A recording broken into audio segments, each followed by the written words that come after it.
La Quattro Volte, 4 times, or apparently, according to Trevor Johnson, 4 turns as well. And this is a film which is... Who's Trevor Johnson? He's a very, very fine film critic, works amongst other publications for Time Out. I only have eyes for one film critic.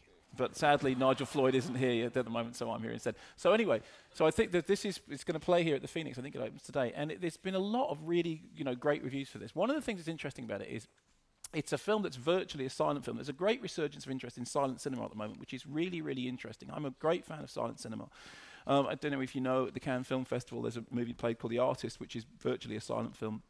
And Great White Silence has played to quite good houses recently.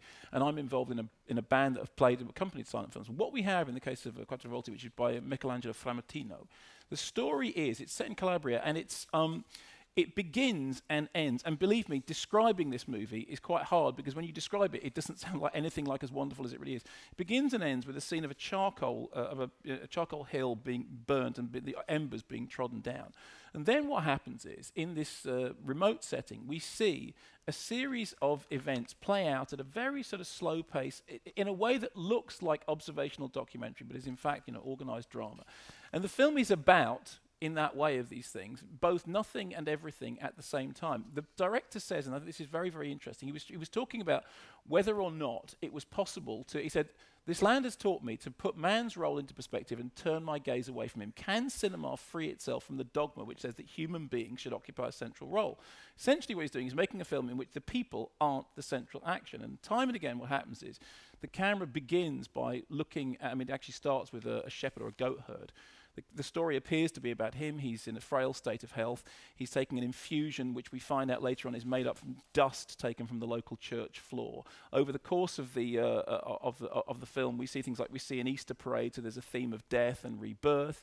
And there's also a lot of it about transmigration of souls, that a soul appears to go from one character to another character. But what happens is the camera looks away and starts looking towards the other things. I was thinking just recently of Terrence Malick had a new film in Cannes. And when Terrence Malick made The Thin Red Line, one of the things I thought was interesting about it was that as the men in that thing were going off and fighting their war, every now and then Malick's camera would go away and look at the fact that a snail was carrying on its everyday business, or the animals on the hillside were just getting on with life. Well, this, in a very, very different way, happens in Quattro Volte. What happens is we start watching the story of the goats, we start watching the story of the trees, we start watching the story of the charcoal being made. There's a couple of just beautiful sequences that are really pure silent cinema. One of them in which we see the goats being led up the side of a hill, and one of the goats, a young goat, gets separated from the rest of the pack. And rather than following the rest of the pack, the camera stays with the young goat, and the young goat bleats for its mother, and its mother doesn't come. And it's incredibly moving and really heartbreaking, and you really start to worry about, is the goat going to be all right? Is it going to get out? Is it going to be okay? There's another sequence in which, from a very, very high camera, you see this Easter parade go past, and then there's a whole bunch of stuff involving some goats and a dog and a truck, and it's all incredibly orchestrated.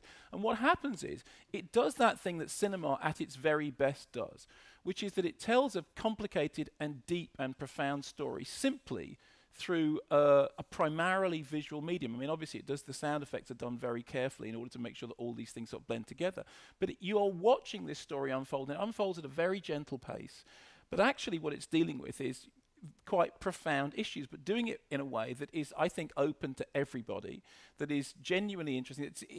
It's genuinely a film about the condition of nature and life and rebirth and transmogrification of the souls and all those things, but on one level. But on another level, it's a film about a bloke looking after some goats, and one of the goats getting separated, and a dog doing a thing with, it's like that thing in Shakespeare in Love, a song, a dance, and a bit with a dog. It's all of those things except without the song and the dance. And it's really interesting that it should happen now, and that something that is largely silent should have found such favour with the critics. And I hope it finds favour with the audience, because it is a really remarkable piece of work, and it's really, really worth checking out.